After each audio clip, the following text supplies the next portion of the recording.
My name is Tyler, and I deliver pizzas in a small town in northern Canada. I'm writing this immediately after getting off shift, and I'm freaked out just recollecting what happened. The town that I deliver in consists of about 25,000 people spread out along the foothills of a large mountain range.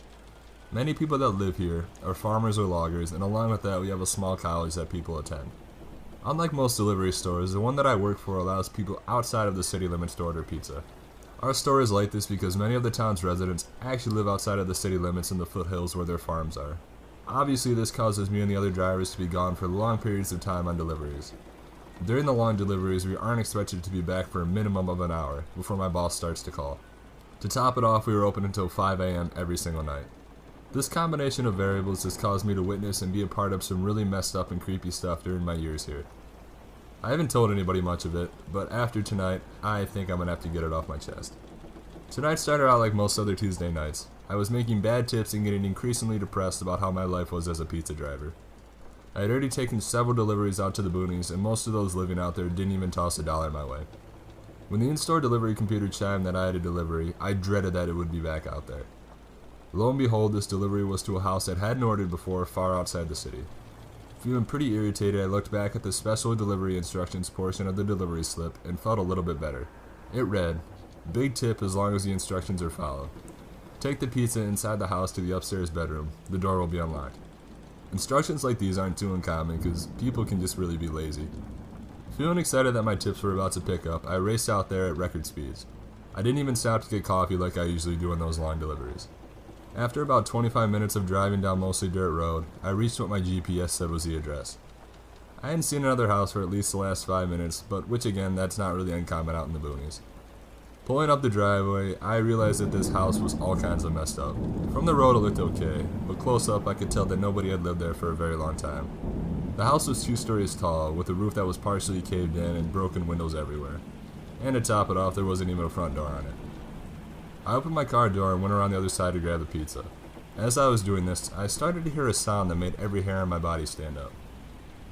From the top left window, which from the directions on the tag was where the owner wanted the pizza, I could faintly hear laughing. What disturbed me so much about the laughing was that it wasn't your typical laugh because something was funny laugh. The only way I can describe it is that it sounded like somebody was trying to imitate laughing, despite never hearing the laugh in their life. It just sounded so fake and everything was so off about it. Now thoroughly freaked out, I was barely able to squeak out, "Hello?" in front of the door. No matter how hard I tried, I could not get the sound of whatever that was up there out of my head. After about 30 seconds of waiting, I heard a response. "I'm very hungry. Please serve me." That phrase in itself doesn't seem terrifying in any way, but the way that whatever was up there said it had me fighting back a panic attack. The way that thing talked was so inhuman and so wrong. Its cadence was just off and its voice seemed so strained. Whatever that thing was, I never found out. I dropped the pizza on the floor and drove off as fast as humanly possible. Despite writing this in the safety of my own home, I still feel sketched out about the entire situation. I used to work as a pizza delivery guy in Detroit for several years. The neighborhoods I used to work in were fairly safe, but sometimes I was sent to areas that had been truly devastated by the recession. This incident occurred late in the fall a few years ago, and the memory of it will stay with me until the day that I die. It doesn't matter how hard I try to suppress it or force it out of my consciousness, it always floats back to the surface. It was a Thursday evening and it had been a hectic shift and I was making the last delivery for the night. The order was going to a residence in one of the less favorable parts of town. That didn't really shock me, it was to be expected every now and again. Even folks in rough areas order pizzas and have cell phones. But I have to admit it, I wasn't too thrilled about the possibility of getting attacked. The house was just a tiny little shack on a big corner block. There were no lights on inside, and for a brief moment I prayed that I had the wrong address. But a quick look at the mailbox out front squashed my hopes of a safe getaway. I cursed silently as I gazed over the desolate property. The moon was out and made it even creepier. I could see the grass on the lawn was knee-high, and then there was garbage everywhere. The house was riddled with holes, and the windows were boarded up with plywood. Needless to say, I had a very bad feeling about what was about to happen, and if it had been up to me, I would have just kept driving. But that was out of the question. I couldn't afford to lose my job, and career opportunities weren't exactly growing on trees in the city, so I stayed where I was. I took a few deep breaths to try to calm myself, then I grabbed the pizza boxes and reached for the Coke bottle next to me in the passenger seat. Then I found myself walking up to the house. The cold evening air gushing through the area was racing in and out of my lungs like pistons in a car engine. The gravel made loud crunching noises every time I put my foot down, and I kept looking around nervously, convinced that some cycle was going to jump me any second. But no one came. I was all alone. As I climbed the concrete stoop leading up to the porch, I noticed the front door was ajar, and I stopped dead in my tracks and just stared at it. For some strange reason, it scared the crap out of me. I could feel my heart start to race along even faster. A voice inside my head kept telling me to get out of there, and I had to admit it, I seriously entertained the idea of just leaving the pizzas on the porch and taking off. But I knew I couldn't. I had to follow protocol. Leaving food outside a residence was a fireable offense, so I walked the rest of the way to the door and gave it a quick knock. The force of my fist striking the old timber made it move, and a loud sound escaped from somewhere deep inside me as the squeaky hinges gave up a high-pitched wail. No one came to the door, though. I swallowed hard, braced myself to put my knuckles up to the door again, and this time I shouted the words, "Pizza's here," into the dark void. But still, there was no answer. I foolishly believed that I was off the hook. Then as I went to turn around and leave, a faint, cold, raspy voice coming from somewhere deep inside the house told me to enter. I stood absolutely still, staring at the gap in the doors with my eyes that were ready to pop out of their sockets. And for a brief second, I started wondering if I'd imagined it. But then the voice called out again, and this time it kept repeating the words over and over and over. It had a menacing quality to it, and my whole body started shaking. And that's when I made up my mind. I threw the pizzas down, not really caring about whether I had my job to go to the next day, and booked it. I jumped from the top of the stoop and ran down the driveway back to my car, and I almost ripped the door off its hinges as I threw myself inside. My hands were shaking so badly that it took me a good 10 seconds just to get the engine started. Then I raced out of the neighborhood as fast as I could, gasping for air all the way back to the restaurant. Maybe it was the effect of the adrenaline wearing off, or maybe it was just a delayed reaction, but when I opened the door and got out of the car, I immediately threw up. But at least I was alive, and that was all that mattered. The next morning I woke up to someone banging on my door. When I opened up, 2 police officers greeted me with sad expressions. After asking a few questions, one of them took a step forward, looked me straight in the eyes, and informed me that 2 pizza delivery guys had been found dead inside the house. He then pulled out a picture from the inside pocket of his jacket and handed it to me. He gave me a few seconds to study it, and then he told me that they had found the picture taped to one of the bodies. It contained 3 faces. 2 had big red X's across them. The last one didn't. The last face was mine. I managed to look up to the officer and shake my head before I passed out and hit the floor. The next day I left Detroit, and I've never been back since.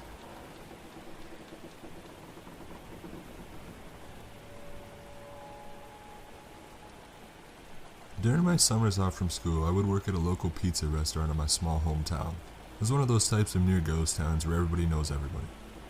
The actual size of the small hometown is measured by the amount of traffic lights that regulate the streets. In my case, it was only 2. Getting this job was an easy task. I knew the owners because one's husband was the basketball coach, and the other was their mother who had owned the place for years and years, and remembered the little boy version of me eating pizza there with my family. Looking back on all of this, I have to say that working there is one of the best jobs I've ever had. The work was fun and the people were even better. I even looked forward to working double shift. More opportunities to laugh and have fun with my coworkers. Along with the hefty paychecks didn't look bad either. It's funny how my young mind thought a couple $100s in my paycheck made me feel like a millionaire. No taxes or debts, I guess. 2 small trailer parks gave residents a place to live in this town. Many of these people worked menial jobs or were on welfare. It was pretty obvious when payday came around. On those bi-weekly or monthly Friday nights, we usually hit hard with orders. Sheet pizzas, hoagies, ice cream, and sundaes, all which were to be delivered. Try to imagine the difficulty of delivering a fresh hot pizza and an ice cold sundae at the same time. I wouldn't even get my hopes up for tips during these days. The trailer park crowd usually wanted every cent of their change back anyways, but I honestly did not mind the work. Since I was 18, I was able to work deliveries, which I loved. Deliveries gave me a chance to have some quiet time while driving around, admiring the natural beauty of my town, or to listen to the latest CD I purchased with the windows down. But of course, my greedy side liked it the best, since the night always ended with a hefty amount of tips that I was able to keep. Straight cash. Well, except from the trailer park's residents. Now, being a delivery boy could also be a little scary. I made deliveries to houses where it was obvious the residents were drunk or high, along with I've delivered to houses with evidence of underage drinking. But what intrigued me the most was delivering to trailer parks. As I said before, there were 2 in my hometown, resting on opposite sides. When the owners would answer the door, I had the chance to peek inside. The taxpayers treated these people very well, judging by the amount of piercings covering their faces and the large TVs hanging on their walls.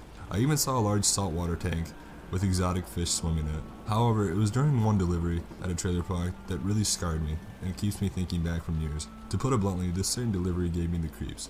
This day was like any other, fun at work and making jokes about customers with my coworkers and trying to keep a straight face while taking orders. I was working deliveries that night, and I was looking forward to taking a few extra bucks home for spending money. I had a handful of order tickets and 2 insulated delivery bags full of hot pizza. The smell of pizza quickly filled my car. The first delivery transaction happened with no issue and a nice tip. The second was the same. The third was interrupted by my own clumsiness as I dropped some of the customer's food. That most likely led to the skimpy tip. It was dark now and I had a fourth delivery to finish, but the fourth delivery is the one that still lingers in the back of my mind. For the sake of staying anonymous, I will refer to the street name as 5 Trailer Park Lane, which was one of the trailer parks in my hometown. It took me a while to find this place, but eventually the small reflective 5 sticker was illuminated by my headlights. I parked in the lot, noticing there were no other vehicles. There were no lights on in this trailer at all, which was odd, especially those expecting me often left a courtesy light on. I knocked 3 separate times on the door, when finally a shadowy figure of an old woman came into focus through the glass window. The deadbolt slid open, as did the door, revealing the woman dressed head to toe in a suit. She looked confused. "Hello, here's your delivery." "Delivery?" the woman said, confused. "This is 5 Trailer Park Lane, right?" "Yes, but I didn't order any pizza," she said.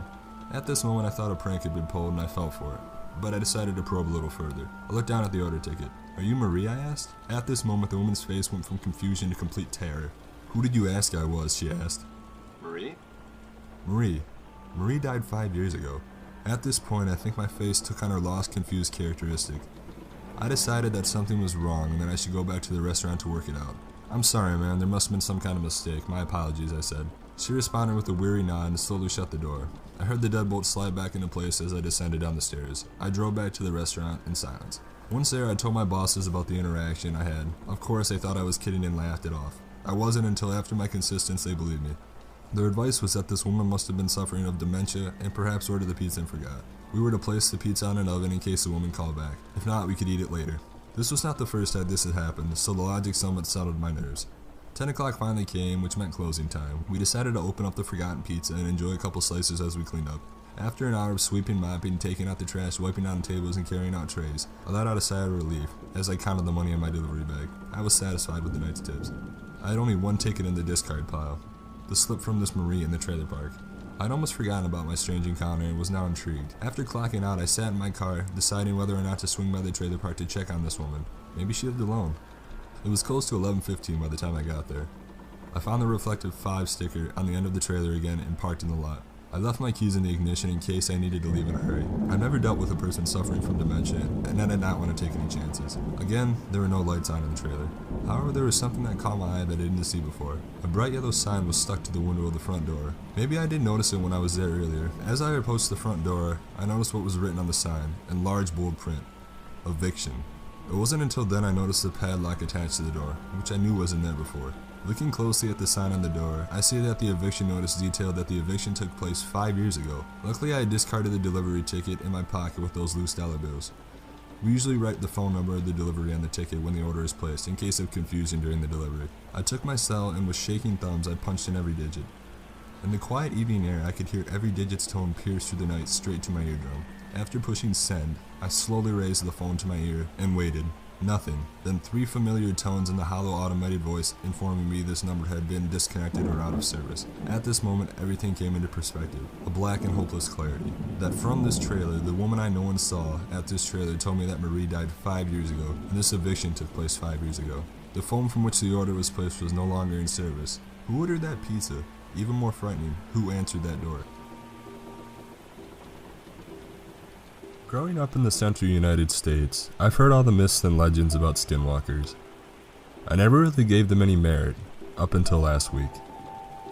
I've heard that talking or thinking about them can draw them, but I need to tell someone, anyone who will listen and not think I'm crazy. Let me start with some background. My name is Dakota, I am 26, and I have grown up in and around the southern Rockies, and all of the vast wilderness that is Colorado, Utah, and Arizona. All my life I have been drawn to the outdoors. Hiking, climbing, biking, you name it, and I've done it. I'm very experienced in these activities, and I have worked as a guide and survival instructor since the age of 19. But I'm rambling, and these stories are for different times. Anyways, last Friday, I took some time off for myself, just to get back in tune with the solitude of nature. I packed all my gear, finished going through my checklist, and made sure to let some others know where I was going. I then loaded up my gear into my four-wheeler, made sure Bear, my very large, very loyal, and very protective German Shepherd, was comfy in the passenger seat. He's my lookout, my adventure partner, and most of all, my best friend. We set out shortly after 11 a.m. towards a canyon I'd recently discovered hidden away. After about 5 hours of driving through the dusty and desolate landscape, we had finally arrived. After getting the four-wheeler stashed away, I donned my pack and my sidearm, a large caliber Desert Eagle. There aren't many large animals out here, and I like guns and target shooting, so who cares if it's overkill? It's a last means of protection, and it'll do the job. I surveyed the area. There is thick brush and dry foliage all around us, with the small foot trail I cleared for the four-wheeler at our rear, and a large rock pile in front of us with sheer cliffs on either side. I skirted around the rocks to a very narrow passage in behind on the left side. It was a tight squeeze, and I had to remove my pack and pull it behind me. I had to side shuffle like this for around 20 feet with cold, jagged rocks against my chest and loose boulders against my back. The trail narrowed near the end, and I had to suck in my chest and wiggle my way out into a large opening in the rocks, where Bear waited happily for me, with his head cocked to the side, with a little confused look on his face, almost wondering why I was struggling so much when he passed so easily. When I finally freed myself from the narrow crevice, I looked around, and my jaw dropped. All around me, the cliff walls were covered in ancient cave paintings and carvings, some of which I recognized from other Native American sites, but many of these symbols were new to me. The most notable was a large painting near where the trail continued. It depicted a large figure whose head and antlers resembled that of a deer, but the body was long and narrow, and strangest of all, it stood on 2 feet. It's at times like these, I wish I had brought my camera or even my iPhone. Intrigued, I left the opening and headed on down the trail. I was surprised by how steep and descended with caution until I came upon the opening of a cave. A cave I hadn't known about? Things couldn't get better, I thought. I'd set down my pack and pulled out my flashlight. It was getting pretty dark, so I figured I'd check it out the opening and then get settled in for the rest of the night. I wandered in a few feet and abruptly stopped when the floor dropped off completely. My flashlight barely penetrated the dark abyss below me. I figured that it would be better to come back in the daylight, so I headed back towards the mouth of the cave. And Bear, who had strangely stayed put, not followed me in. He must be tired, I thought, as suddenly I started to realize my own fatigue after the long day. I started a small fire with some kindling and ate my dinner along with feeding Bear.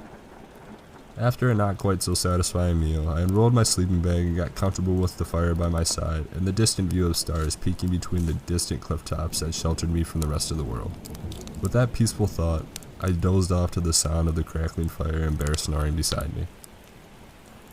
I sleepily checked my watch when I was nudged awake. It was almost 3 in the morning. I softly pushed Bear's head away off me so I could get back to sleep. But that's when, in the dim firelight, I saw his teeth bared and his head low beside me, in a very protective position. He was staring towards the mouth of the cave, with a deep growl emanating from his throat. More alert now, I clumsily grabbed my flashlight and unholstered my pistol, my finger ready to switch off the safety.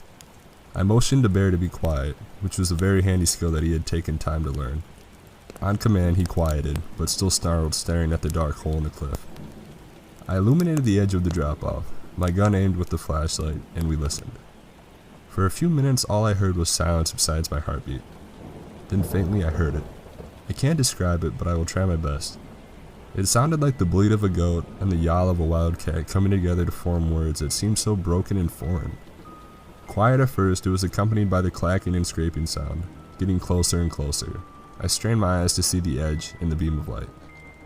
What I saw next, I'm sure has been burned into my mind's eye, and I will never forget it. In the light, long rotten fingers with thick black claws curled around the lips and proceeded to pull something up and over into the cave. The thing pulled itself to its feet. It was about 6 feet tall with long deer-like legs, too skinny to support it, that ended in small hooves that seemed to float above the ground. The body looked semi-human, but a skeleton draped with rotting flesh, patches of mangled fur and ribs protruding from its chest. The smell was wretched and I wanted to look away and to run, but I was paralyzed with fear and I kept staring at the long curled antlers, the warped and twisted body, and the long arms hanging loosely and front claws scraping the ground. But mostly, the disturbing contorted mix of human and animal intertwined to make a face so haunting. I will remember vividly on my dying day, I'm sure. But when it's locked onto my view, with its empty rotted sockets, it met my eyes and then I heard it. Quietly but all around me, the horrid how mangled words. Let me help you. With that, I snapped out of my paralyzed state, switched the safety off, and pulled the trigger. Once, twice, 3 times from point-blank range. In an instant, the horrible thing before me flickered and was 2 feet to the right. I fired again and again, and this thing twitched and jerked toward me in a terrifying nightmare coming to consume my very being. I don't remember much of what happened next. Bear barking, us sprinting, flashes of gunfire, the jerking and clacking, the putrid breath on my neck, and the voice. Oh gosh, the evil voice. I remember the peak of sunlight, the roar of the side-by-side as me and Bear sped through the desert. We woke up, in our shack uninjured, but forever scarred by this experience. It's kept me awake every night, and I needed to tell somebody. To warn somebody. Please.